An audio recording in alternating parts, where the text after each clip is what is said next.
प्यारे विद्यार्थियों, real mentor में आप सबका स्वागत है।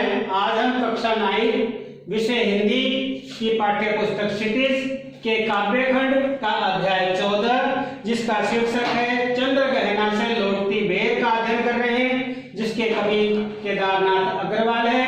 इस वीडियो में इस पाठ के चौथे पद्यांश का हम अध्ययन करने जा रहे हैं। चौथे पद्यांश का संकेत है और यहीं से भूमि ऊंची है जहां से, और अंतिम पंक्ति है कांटेदार कुरूप खड़े हैं।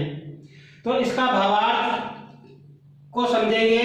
कवि ग्रामीण परिवेश का वर्णन करते हुए कहता है कि उस तालाब के पास से ही भूमि कुछ ऊंची है। यानी इस पाठ में जहां तालाब का वर्णन आया है उसके पास से भूमि कुछ ऊंची है। उस भूमि पर रेल लाइन बिछी हुई है।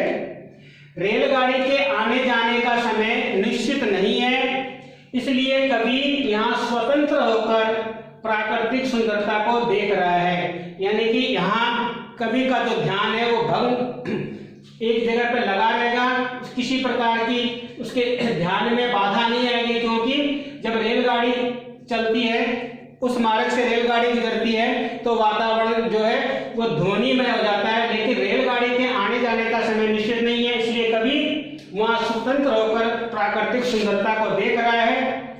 इस स्थान के पास में चित्रकूट के अनगढ़ होता है उबड़ खाबड़ चौड़ी एवं कुछ कम ऊंची पहाड़ियां दूर तक फैली हुई है।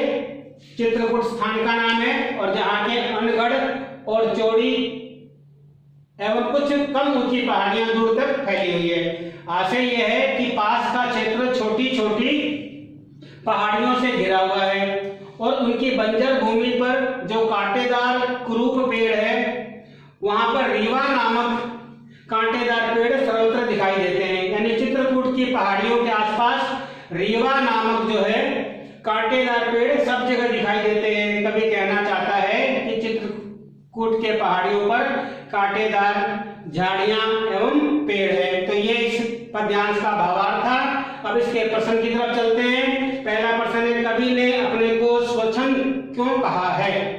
तो कवि ने अपने आप को स्वच्छंद यानी कि स्वतंत्र इसलिए कहा है क्योंकि वो खेत के जिस भाग में बैठा हुआ है वहां अभी रेलगाड़ी के आने का समय नहीं हुआ है और उसे अन्य कहीं जाना भी नहीं है। इसलिए कवि जो निश्चिंत होकर उस खेत की मेड़ पर बैठा वहां के प्राकृतिक दृश्यों को निहार रहा है। प्रश्न 2 है, चित्रकूट की पहाड़ियों को अनगढ़ क्यों कहा गया है? तो इसका उत्तर है, चित्रकूट की पहाड़ियां स्वाभाविक यानी कि प्रकृति द्वारा निर्मित है।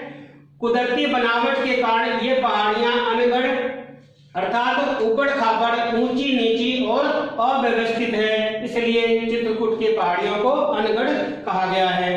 इसका तीसरा प्रश्न है, पहाड़ियों के आसपास की भूमि को बांझ क्यों कहा गया है?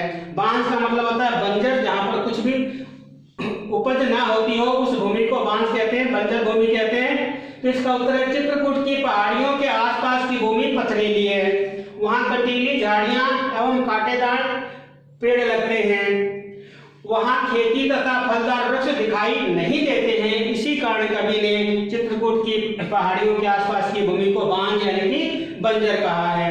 प्रश्न 4 है, रीवा के वृक्षों को कुरूप क्यों कहा गया है?